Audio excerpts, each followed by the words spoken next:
দেশকে টুকরো টুকরো করতে গিয়ে আর ভোটে জিতে মানুষকে টুকরো টুকরো করব বলে নিজেই আজকে একবার গঙ্গার জলে একবার যমুনার জলে টুকরে টুকরে হয়ে ভেসে বেড়াচ্ছেন।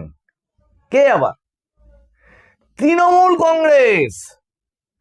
আর তার সভানেত্রী বলে বা নেত্রী হিসেবে যাকে সব মানুষ চিনত, সেই মানুষ যে দলটাকে টুকরো টুকরো করে ভাঙতে ভাঙতে নিজের তৃণমূল কংগ্রেস তৈরি করেছিলেন, মহাকালের কি বিচার, আজকে সেই দলের উঠোনে গিয়ে ভিক্ষা পাত্র হিসেবে, ওই যে আমি বলেছিলাম আমাকে একটু খেলতে নাও, আজকে সারাদিন ব্যাপী, গতকালও সারাদিন ব্যাপী মানুষ সেই কুনাট্য রঙ্গ এবার দেখে চলেছে। কারণ সুস্থ সংস্কৃতি তো ওনাদের ধাতে নেই। কুনাট্য রঙ্গ মানে অসামাজিকতা, লুটতরাজ, চুরি, সমাজে যা কিছু একটি ছোট্ট শিশু ক্লাস 1 থেকে পড়তে পড়তে বড় হয়, যে কোন কোন কাজগুলো সমাজের অন্যায়, উনি আর ওনার দলের সমস্ত নেতারা মিলে সেটাই এতদিন করে বেরিয়েছেন। কিন্তু শুধু দর্শকবৃন্দ, এই এপিসোডটা এই জানা ঘটনাগুলো নিয়ে মোটেই নয়, এবং যে অজানা ঘটনাটা নিয়ে আমি এর আগে থেকে একাধিক এপিসোডে বারবার করে মেনশন করছি, সেটা কি, এরকমই অনেক তথ্যসূত্র মানুষের ভাষার চ্যানেলে পিছনের সমস্ত এপিসোডগুলো খুললে দেখতে পাবেন যে অনেক এরকম তথ্যসূত্র আমি বলেছি, যেটা হয়তো তক্ষুনি হয়নি, কিন্তু 5 মাস পরে গিয়ে সেটাই হয়ে দাঁড়িয়েছে রাজনৈতিক প্রেক্ষাপটের মূল ইস্যু। বন্দে মাতরম, নমস্কার, মানুষের ভাষায় আপনাদের সকলকে স্বাগত। আমি প্রবীর রায়চৌধুরী আপনাদের সাথে।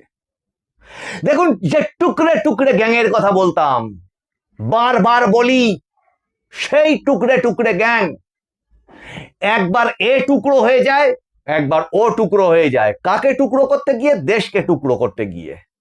আজকে দেশকে স্বাধীনতার পর থেকে টুকরো টুকরো করে নিজে আজকে অস্তিত্বহীন হয়ে টিম টিম করে জ্বলছে যে কংগ্রেস, যার দৃঢ় নেতৃত্বের অভাবে, বা নেতৃত্ব কোথায় আছে টর্চ দিয়ে খুঁজতে চাইছে অন্যান্য নেতারা, কিন্তু খুঁজে পাচ্ছেন না, কারণ ওদের ওই সেই পরিবারতন্ত্র। পাশাপাশি তাদের ভেঙে যে সমস্ত আঞ্চলিক দলগুলো তৈরি হয়েছিল, সেই টুকরে টুকরে গ্যাংয়ের টুকরে টুকরে অভ্যাস, তারই তো একটা তৃণমূল কংগ্রেস, তারই তো একটা সমাজবাদী পার্টি, তারই তো একটা হচ্ছে ওই কি বলে লালু প্রসাদ যাদবের দল, তারই তো একটা অংশ ডিএমকে। এরকম ভাবেই তো ইতিহাসটা যদি দেখা হয় এইভাবেই তৈরি হয়েছে। আর পড়ে থাকলো বাম, তারাও আজকে অস্তিত্বের সংকটে ভুগছে। ধরা যাক যদি এই মুহূর্তে রাজনৈতিক প্রেক্ষাপট বিরোধী রাজনীতিতে এটাই দাঁড়িয়ে থাকে, পাশাপাশি উল্টো দিকে কি দাঁড়িয়ে আছে?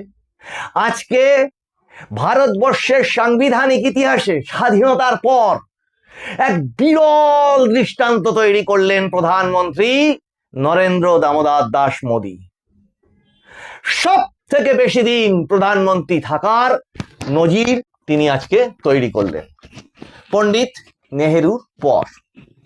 এবার সেটা ভাবতে হবে কিন্তু পাশাপাশি যে সেটা ছিল স্বাধীনতা উত্তর ভারতবর্ষ।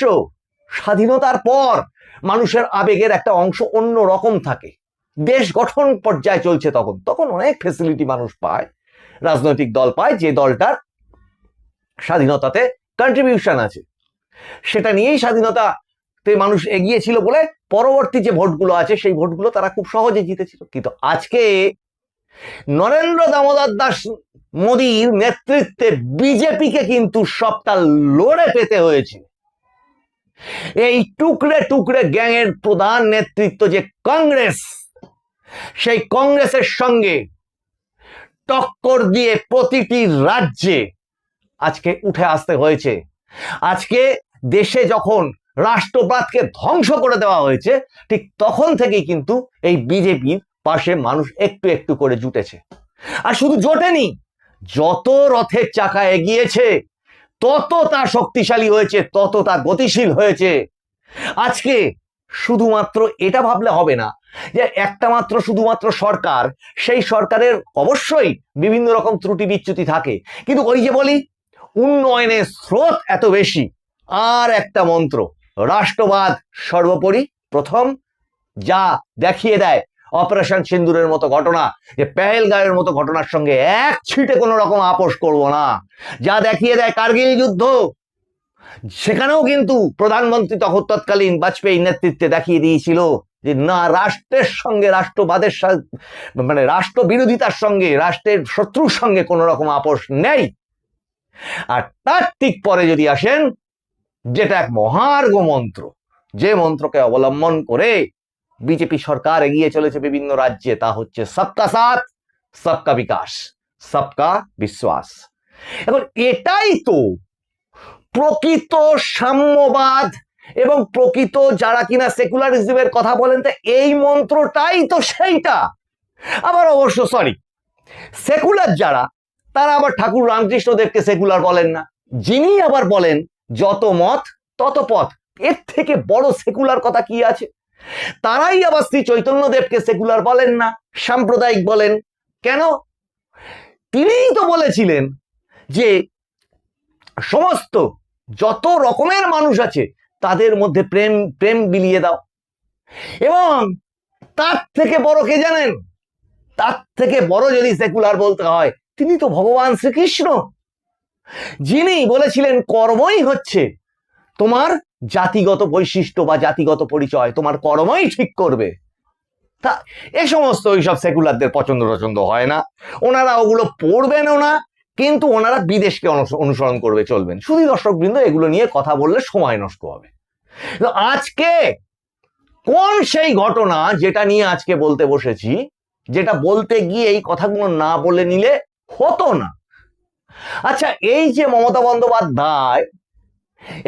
বন্দ্যোপাধ্যায় দিল্লিতে ছুটে যাওয়া এবং দিল্লিতে ছুটে গিয়ে ওই সেই পুরনো সোনিয়া গান্ধী, রাহুল গান্ধীর সঙ্গে বৈঠক, তাদের তরফ থেকে তাকে সহসভাপতির পদ অফার করা, সংসদে রাজ্যসভার পদ অফার করে দেওয়া, এই যে বিষয়গুলো দেখে কি মনে হয় শুধু দর্শকবৃন্দ? আপনারা দুয়ে দুয়ে চার করুন, আমিও অপেক্ষায় থাকবো আপনাদের কমেন্টের, যে কবে আপনারাও বুঝতে পারবেন বা বলবেন যে ইয়েস, এটাই তো মিলে যাচ্ছে। আপনারা দুয়ে দুয়ে চার করতে থাকুন, আমার ভুল হলে আমি সংশোধন করে নেব। সেটা কি? সেটা সেই থিওরি।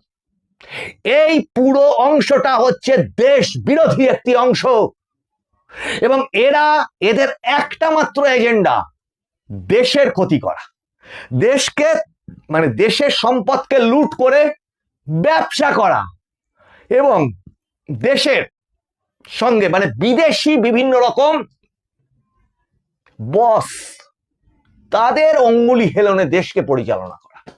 শুধু দর্শকবৃন্দ, বহু বর্ষিয়ান দর্শক আছেন, আমি খুব সাধারণ ক্ষুদ্র মানুষ, অনেক পড়াশোনা, অনেক রিসার্চ করা অনেক দর্শকবৃন্দ আছেন, তারা একটু ইতিহাসটা খুলে দেখুন তো, এই কংগ্রেস দেশের জন্য সত্যিই কি মানে হিতকর কোনো একটি অস্তিত্ব?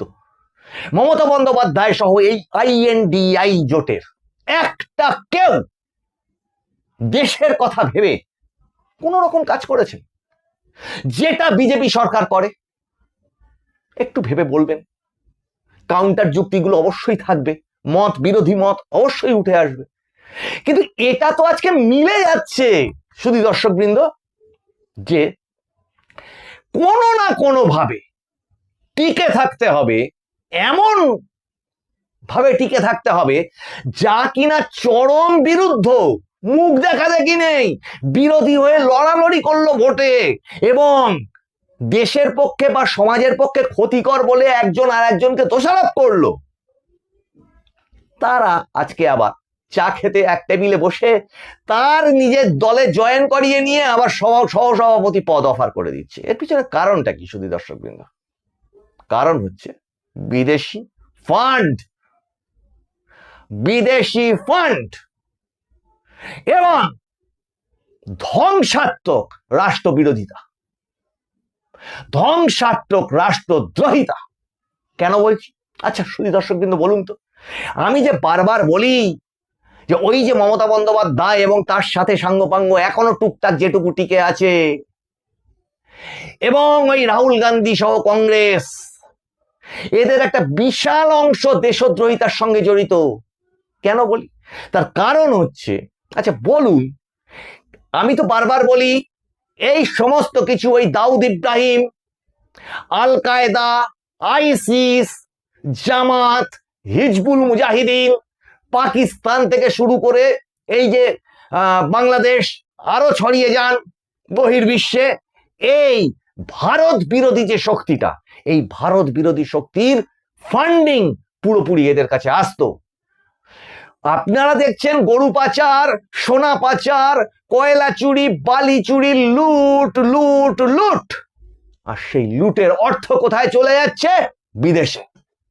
কখনো হাওলার মাধ্যমে ধরা পড়ছে, কখনো অন্যান্য বিভিন্ন রকম ট্রানজাকশনে ধরা পড়ছে, কিন্তু সেই যোগসূত্রগুলো গিয়ে ঠেকছে একটি নির্দিষ্ট বাড়িতে বা একটি দুটি নির্দিষ্ট লোকের কাছে। আবার সেইটা এই মানি চেন, এই মানি চেনটা হচ্ছে একটা খুব বড় বিষয়। ওদিক থেকে আসছে তেলের টাকা, আর সেই তেলের টাকায় ফুলে ফেঁপে দেশকে টুকরো করে একটি আলাদা দেশ তৈরি করার চেষ্টা হয়েছিল। শুধু দর্শকবৃন্দ, আজকে বিজেপি সরকার তৈরি হয়েছে পশ্চিমবঙ্গে, জাস্ট 1.5 মাস 1 মাস পিছিয়ে যান তো, 1 মাস পূরণ হলো এই সরকারের, পশ্চিমবঙ্গ সরকারের, নতুন সরকারের, সোনার বাংলা সরকারের 1 মাস পিছিয়ে যান, ভাবুন তো কেমন ছিল, তাহলেই বোঝা যাবে। এখন এইগুলোর প্রমাণটা কি? এগুলোর প্রমাণটা কেন পশ্চিমবঙ্গের মাটি থেকে হিজবুলের জঙ্গি ধরা পড়ে, কেন এখান থেকে জামাতের জঙ্গি ধরা পড়ে, কেন এখান থেকে আইসিসের জঙ্গি ধরা পড়ে, কেন আইসিসের ক্যাম্প বাংলাদেশে হয়েছে বলে জানা যায় এবং খবরে বড় বড় করে প্রকাশিত হয়, কেন জামাত প্রকাশ্যে ভারত বিরোধী স্লোগান দেয় এবং সচেষ্ট থাকে সমস্ত রকমের ভারত বিরোধী কাজকর্মে, কেন শুধুমাত্র হিন্দুদেরকেই টার্গেট করা হয় যে দেশের সঙ্গে দেশের মতবিরোধ থাকতে পারে, একটা আন্দোলন সংগঠিত হতে পারে, সেখানে হিন্দুরা ঠিক কোন দোষটা করে ফেললো? এই প্রশ্নগুলো যদি উঠে যায় তখন সেকুলাররা মুখে তালা চাবি এঁটে বসে থাকেন। আচ্ছা বলুন তো, এই যে একটা খুব অপ্রিয় প্রসঙ্গ তুলছি, এই যে হকার উচ্ছেদ নিয়ে লাল দল আবার নেমে পড়েছে মাঠে। প্রশ্ন হচ্ছে, কারখানাগুলো কাদের আমল থেকে বন্ধ হওয়া শুরু হয়েছিল? একের পর এক কারখানা হুগলি নদীর 4-5 জুড়ে কাদের আমলে বন্ধ হয়েছিল? ট্রেড ইউনিয়ন আন্দোলন, লকআউট, এগুলো কাদের আমলে হয়েছিল? তারপরে সেই জিনিসটাকে গোটা শিল্পটা শুদ্ধকে উঠিয়ে দেওয়া, এটা কাদের আমলে হয়েছিল? সিপিএম এবং তৃণমূল কংগ্রেস এর দায় এড়াতে পারে? তাহলে এই যে বিপুল কর্মহীন এই হকাররা তৈরিটা হলো কাদের আমলে? এইবার নরেন্দ্র মোদী সরকার, সেটা বিশ্বকর্মা যোজনা হোক, সেটা প্রধানমন্ত্রী মৎস্যজীবী যোজনা হোক, প্রধানমন্ত্রী কিষাণ সম্মান নিধি যোজনা হোক, এছাড়া বিভিন্ন রকমের অসংগঠিত ক্ষেত্রের যোজনা দিয়ে তাদের একটি নির্দিষ্ট সুনির্দিষ্ট ভবিষ্যতের চেষ্টা করছেন। সেটাকে তো সাধুবাদ দেওয়া উচিত। অবশ্যই তার পুনর্বাসন, মানে যেখান থেকে যে ক্ষতিগ্রস্ত হবে সেখান থেকে তার পুনর্বাসন হবে, কিন্তু তারই হবে যার নিজস্ব মালিকানাতে, সে নিজস্ব জায়গাতে রয়েছে। সরকারি সম্পত্তিকে দখল করে পুনর্বাসন চাওয়াটা কতদিন এই দেশ তার জিডিপি থেকে শুরু করে সমাজ ব্যবস্থার প্রতি সমস্ত রকম ক্ষয়ক্ষতি স্বীকার করে আর মেনে নিতে পারে? আর এটারই একটা বৃহৎ চিত্র কিন্তু আমরা দেখতে পাই আমাদের রেসিডেন্সিয়াল যে সমস্ত অংশগুলো, সেগুলোতেও সেই দখলদারি চলছিল। তাহলে এই পুরো জিনিসটাকে যদি আপনারা একটা জায়গায় আনতে পারেন, তাহলে দেখবেন এই যে মমতা বন্দ্যোপাধ্যায় দিল্লি যাওয়া, এত কিছু করে টোরেও কি শেষ রক্ষা হবে? আপনারা কি বলেন শুধু দর্শকবৃন্দ? আমাদের কাছে সূত্রের খবর তো বেশ কিছু আছে, যে সমস্ত রেড হয়ে রয়েছে, যে সমস্ত তথ্য অলরেডি উঠে আছে, তাতে এটা অনুমান মাত্র, যে খুব বেশি স্বস্তিতে কিন্তু তারা নেই। কখন কি ঘটে যায় কিচ্ছু বলা যায় না। আর এই দেশের সরকার কিন্তু এই রাষ্ট্রবাদের বিরোধিতাকে এক ছিটে মেনে নেবে না। কাজে আমরা নজর রাখি, সবাই মিলে নজর রাখি। সমস্ত রকম সংবাদ মাধ্যমের দিকে যেমন নজর রাখি, তেমনি মানুষের ভাষার দিকে আপনারা নজর রাখুন, কারণ মানুষের ভাষা সবার মনের কথা বলে। আপনারা সবাই লাইক, শেয়ার, কমেন্ট করুন, সাবস্ক্রাইব করুন। আগামী দিনে অত্যন্ত ঘটনাবহুল কিছু ইভেন্ট ঘটতে চলেছে, এইটুকু হিন্টস দিয়ে রাখলাম। যে ইভেন্টগুলোর জন্য সারা পশ্চিমবঙ্গের মানুষ, সারা দেশ হাঁ করে তাকিয়েছিল কবে হবে কবে হবে, এবার হলো বুঝি, এবার হলো বুঝি। আপনাদের সঙ্গে আবার দেখা হবে সামনের এপিসোডে। এই এপিসোডে এই পর্যন্ত। আপনারা সবসময় সমর্থন জানাচ্ছেন মানুষের ভাষাকে, এইভাবেই সমর্থন জানাতে থাকুন। বন্দে মাতরম, নমস্কার।